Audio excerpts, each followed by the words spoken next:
Olá, queridas irmãs, queridos amigos. Começamos mais um programa, O Espírito da Letra, analisando a obra de André Luiz, o livro Nosso Lar. E você, já pegou o seu livro? Já está chegando no fim, não é? Se estamos lendo, como estamos aqui, um capítulo por programa, deu para você ler este livro. E mais do que ler, tirar muitas coisas que André Luiz deixou ali nas entrelinhas. Hoje, depois de termos visto na semana passada a palavra do governador, hoje estaremos vendo uma conversa que André Luiz tem logo depois daquele grande encontro na cidade Nosso Lar, no Ministério da Regeneração. André Luiz vai estar em contato com outras pessoas, explicando a ele certas coisas interessantes, que ele coloca isso como aprendizado, informação. O capítulo 43, portanto, tem esse título, Em Conversação. O Ministério da Regeneração continuou cheio de expressões festivas, apesar do governador haver se retirado ao seu círculo mais íntimo. Já tinha ido embora o governador, mas todos os que estavam lá ainda estavam presentes, impactados pela notícia. Comentavam-se os acontecimentos, centenas de companheiros se ofereciam para os trabalhos árduos da defensiva, assim correspondendo ao apelo do grande chefe espiritual. Havia pedido 30 mil voluntários, você lembra? 30 mil. E já na festa, estavam lá, as pessoas estavam lá. Não, eu vou ser voluntário, eu quero... Onde é que eu me alisto? Para serviços sacrificiais, serviços difíceis. Então, aí o André fez o quê? Procurei Tobias para perguntar a ele sobre a possibilidade de eu também ir lá ser voluntário. Mas o generoso irmão sorriu da minha ingenuidade e falou para mim: André, você está começando agora uma nova tarefa. Não se precipite, solicitando aumento de responsabilidade. Vai haver serviço para todos nós, disse Tobias. Ainda mais agora, como falou o próprio governador. Não se esqueça de que as câmaras, as câmaras de retificação, constituem núcleo de esforço ativo de dia e de noite. Não se preocupe, André.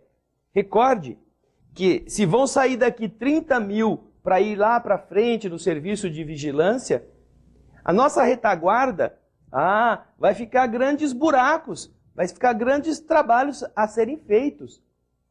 Aí André disse que ficou meio chateadão assim, né?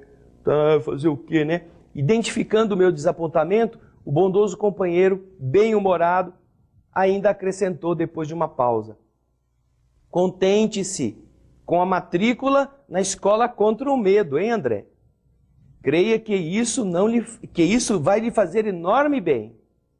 A matrícula na escola contra o medo, que era um curso para que os espíritos tratassem de analisar aquelas coisas ruins que muitas vezes as pessoas se deixam abater ou se deixam sentir nestas horas, e em qualquer hora, não é?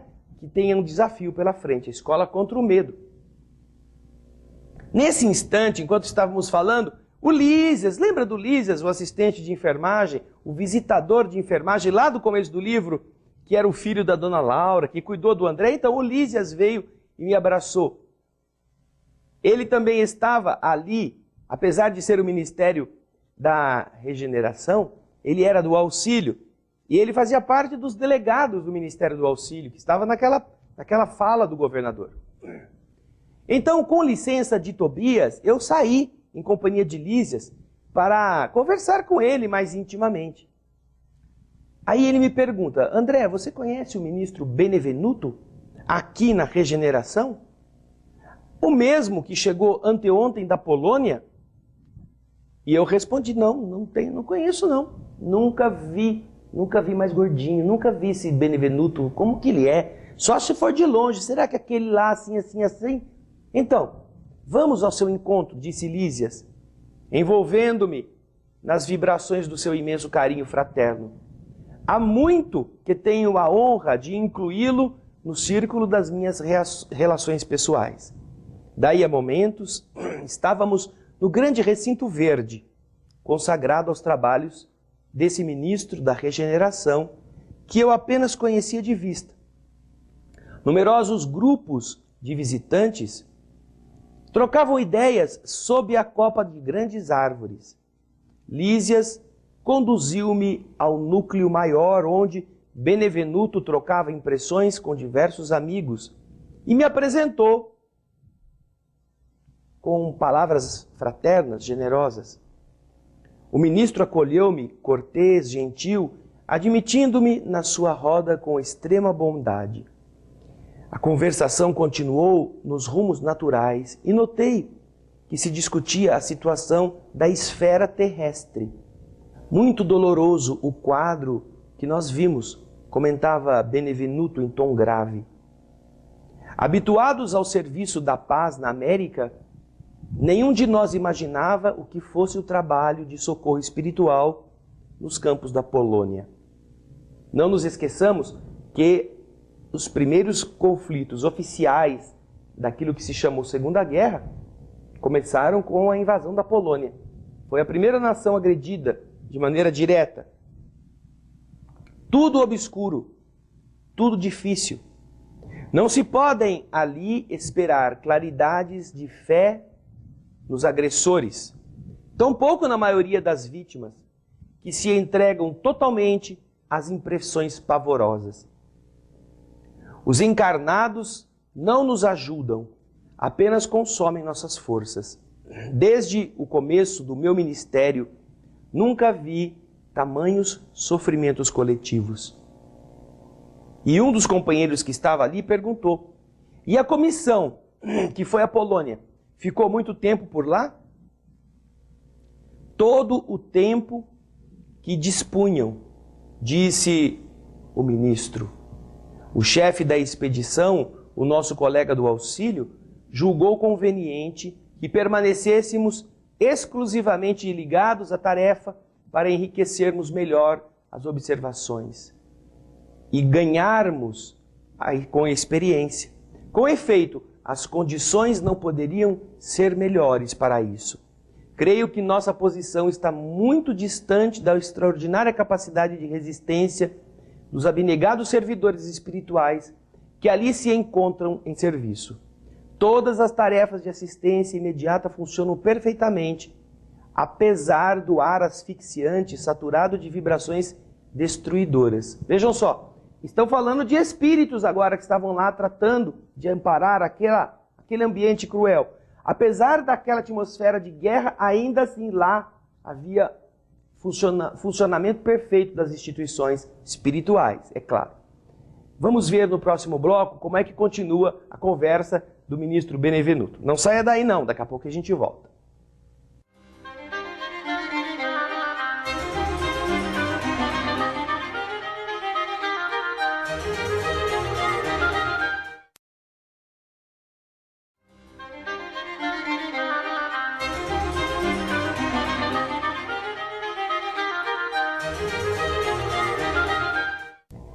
Estamos voltando com o estudo do livro Nosso Lar. Hoje o capítulo 43, a conversação. André Luiz está levado por Lísias em companhia do ministro Benevenuto, que esteve na Polônia e havia chegado de lá há alguns dias. A Polônia foi a primeira nação agredida na guerra. E o ministro estava contando como foi difícil estar lá. Ao mesmo tempo, quiseram permanecer o tempo disponível para aprenderem e ver como era difícil trabalhar no ambiente daquele. E ele reconhece que as instituições que lá estavam prestando auxílio, o auxílio possível, funcionavam perfeitamente em termos espirituais. As colônias, os abnegados e dedicados trabalhadores invisíveis que lá se uniam para diminuir as angústias, estavam realmente em atividade plena, e que, diz Benevenuto, nós estamos muito distantes de conseguirmos trabalhar com a eficácia que eles estão trabalhando num teor de vibrações tão difíceis como este. O campo de batalha invisível aos nossos irmãos terrestres é um verdadeiro inferno de indescritíveis proporções. Nunca, como na guerra, evidencia o espírito humano a condição de alma decaída, apresentando características essencialmente diabólicas. vi homens inteligentes e instruídos localizarem com minuciosa atenção determinados setores da atividade pacífica para aquilo o que chamam de impactos diretos. Bombas de alto poder explosivo destroem edifícios pacientemente edificados. Aos fluidos venenosos da metralhadora casam-se as emanações pestilentas do ódio e tornam quase impossível qualquer auxílio. O que mais me entristeceu, porém, foi a infeliz condição dos militares agressores, quando algum deles abandonava as vestes carnais, morria, forçado pelas circunstâncias. Dominados, na maioria, por forças tenebrosas, fugiam dos espíritos missionários. Estas entidades, os militares agressores, quando eram levados para o outro lado da vida pela morte, por uma bomba, por um tiro inimigo, e se viam do lado de lá, como nos explica Benevenuto, era de dar pena, como eles fugiam das entidades missionárias, dos espíritos generosos que estavam ali tentando ajudar a todos, chamando a estes de fantasmas da cruz. Olha como eles se dirigiam, não é? Aos trabalhadores do bem. Fantasmas da cruz. E então, alguém pergunta ao ministro, e não eram recolhidos para que se esclarecessem, para serem ajudados? Benevenuto esboçou um gesto significativo e respondeu: será sempre possível atender aos loucos pacíficos dentro de casa. Mas que remédio se reservará aos loucos furiosos, senão o hospício? Não havia outro recurso para tais criaturas, senão deixá-las nos precipícios das trevas, onde serão naturalmente forçadas a reajustarem-se, dando oportunidade a novos pensamentos mais dignos. É razoável, portanto, que as missões de auxílio recolham apenas aqueles que estão predispostos a receber o socorro elevado. Os espetáculos entrevistos, portanto, foram demasiadamente dolorosos por muitas razões. Então, um outro companheiro aproveitou o intervalo rápido e perguntou: é quase incrível que a Europa, com tantos patrimônios culturais, se tenha deixado levar a tal calamidade? E o ministro respondeu: ora, falta de preparação religiosa, meus amigos. Não basta ao homem a inteligência apurada. É necessário iluminar raciocínios para a vida eterna. As igrejas são sempre santas em seus fundamentos, e o sacerdócio será sempre divino quando cuide de verdade daquele sentimento, da verdade de Deus. Mas o sacerdócio político jamais atenderá à sede espiritual da civilização. Sem o sopro divino, as personalidades religiosas poderão inspirar respeito e admiração. Não, porém, a fé e a confiança. Mas o Espiritismo? Perguntou de repente um dos que estavam ali. Não surgiram as primeiras florações doutrinárias na América e na Europa há mais de 50 anos? Não continua esse movimento novo a serviço das verdades eternas? Benevenuto sorriu, esboçou um gesto muito significativo e disse: o Espiritismo é a nossa grande esperança e por todos os títulos é o consolador da humanidade encarnada. Mas a nossa marcha é ainda muito lenta. Trata-se de uma dádiva sublime para a qual a maioria dos homens ainda não possui olhos de ver. Esmagadora percentagem dos aprendizes novos aproxima-se dessa fonte divina, copiando antigos vícios religiosos. Querem receber proveitos, mas não se dispõem a dar coisa alguma de si mesmos. Invocam a verdade, mas não caminham ao encontro dela. Enquanto muitos estudiosos reduzem os médiuns a cobaias humanas, numerosos crentes procedem à maneira de certos doentes que, embora curados, creem mais na doença que na saúde e nunca utilizam os próprios pés. Agora que nós vamos para o intervalo, no próximo bloco, você vai ver a continuidade do ministro Benevenuto falando aos que estavam ouvindo. Muito instrutivo para todos nós. Fique aí conosco, daqui a pouco a gente volta.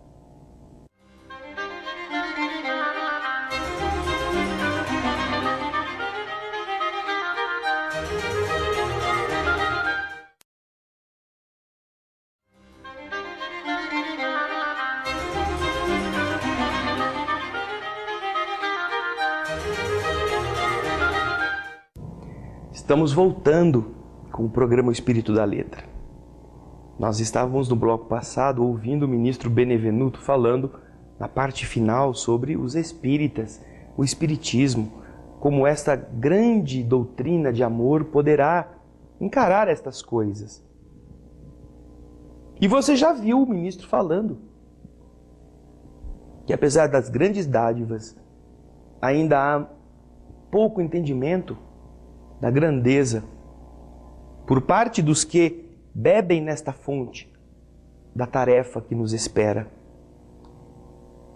E então, nós vamos ver o ministro continuando no final da sua fala, no capítulo 43, dizendo, olha só, enquanto muitos estudiosos reduzem os médiuns a cobaias humanas, numerosos frequentadores, crentes, simpatizantes, procedem à maneira como se fossem certos doentes que, embora curados, acreditam mais na doença do que na saúde e nunca utilizam os próprios pés.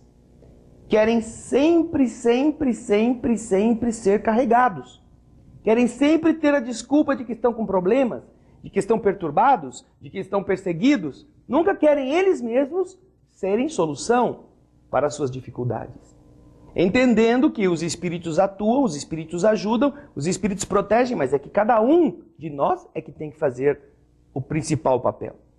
Enfim, procuram-se por lá os espíritos materializados para o fenomenismo.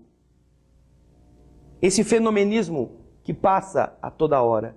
O fenômeno, e se receber espírito, fazer cura, ter algum efeito miraculoso. Os encarnados procuram isto, enquanto que nós vivemos à procura de homens espiritualizados para o trabalho sério. O trocadilho arrancou expressões de bom humor geral, acrescentando o ministro preocupado. Nossos serviços são astronômicos. Não esqueçamos, porém, que todo homem é semente da divindade. Ataquemos a execução de nossos deveres com esperança e otimismo, e estejamos sempre convictos de que, se bem fizermos a nossa parte, podemos permanecer em paz, porque o Senhor fará o resto. Se nós fizermos bem a nossa parte, diz o ministro, poderemos permanecer em paz, porque o Senhor fará o resto. Precisamos nós, como encarnados, entender que este alerta de 50 anos depois, um pouco mais de 50 anos depois de a doutrina espírita ter se consolidado no Brasil, ainda vale para agora, tantos e tantos anos depois que este livro Nosso Lar já nos disse isto. Estamos em 1939, o ministro está falando em 39. Agora, já se passaram 70 anos, para ser mais exato, não é? 72 anos. E é indispensável e atualíssima a advertência que ele nos faz a respeito de quantos estão procurando fenômenos enquanto Deus está procurando homens sérios. Por não entendimento das realidades do Espírito, quantas pessoas estão apinhadas, estão penduradas no ônibus da doutrina espírita, só lhe servindo de peso, com a desculpa de que são trabalhadores, que são dirigentes, que são líderes. Quantas pessoas deveriam estar prestando serviços, estar ampliando a sua dose, não para obter coisas como a maioria busca. Trazendo os vícios de outras religiões respeitáveis, mas que fazem o comércio com a divindade. Muitos espíritas acham que é suficiente o que estão fazendo, como nós já dissemos aqui neste programa, fazendo meia hora de doação por semana. Tinha um amigo que era médium e que tinha esta maneira de ser. Não, eu já vou 2 vezes por semana, já faço a minha parte. E o resto, o que ele fazia? Tocava violão no clube, cantava não sei onde, viajava para passear, para fazer aventuras de diversão muito justas, e enquanto o trabalho ficava esperando, e ficava esperando, e ficava esperando. E todos na nossa instituição trabalhávamos. Ele não estava, nunca, não, agora eu não posso, eu tenho que ir ao clube fazer tal coisa. Tá bom. Resultado do fim da vida. Fomos encontrá-lo, vindo ao centro, com um câncer no estômago. E então, com quimioterapia, com remédio, com doses difíceis de química no seu organismo, candidatando-se lá para ir trabalhar fazendo pizza. E é claro, acolhido com muito amor, com muito carinho. Precisou chegar a esse ponto para que o câncer o reconduzisse ao caminho de servir, de fazer mais, de se empenhar. Nós não queríamos que fosse assim, mas ele precisou que fosse assim. Por teimosia, por indiferença, por achar que já fazia o suficiente. Talvez você pense assim, mas é que o câncer já estava na sua cota de sacrifícios. Se você vai ao livro de André Luiz, Ação e Reação, verá como nós temos débitos aliviados. Como nossa atitude no bem pode atenuar sofrimentos. Pode inclusive liberar-nos de problemas que nós acumulamos no passado. Livro Ação e Reação. Veja lá. A gente piora ou a gente melhora. O grau de resgates, de débitos, pela atitude no agora. Enquanto alguns vão procurar espíritos para falar sobre o seu futuro, sobre o seu passado, os espíritos estão procurando gente que queira trabalhar. E não dar trabalho. Que queira ser útil e não ser um peso. Que queira de verdade cooperar com Jesus e não esperar a cooperação do Cristo para resolver os seus problemas. Nossa responsabilidade de viver é muito grande. Por isso, não perca tempo. Veja as palavras do ministro em relação aos espíritas e ao espiritismo e aplique-as, como eu aplico a mim, a você mesmo. Lembre disto. Estamos na Terra para sairmos daqui melhor do que chegamos. Obrigado pelo seu carinho, obrigado pela sua participação. Mande e-mails para nós, faça seu comentário, sua crítica e esteja conosco no próximo, O Espírito da Letra. Muita paz.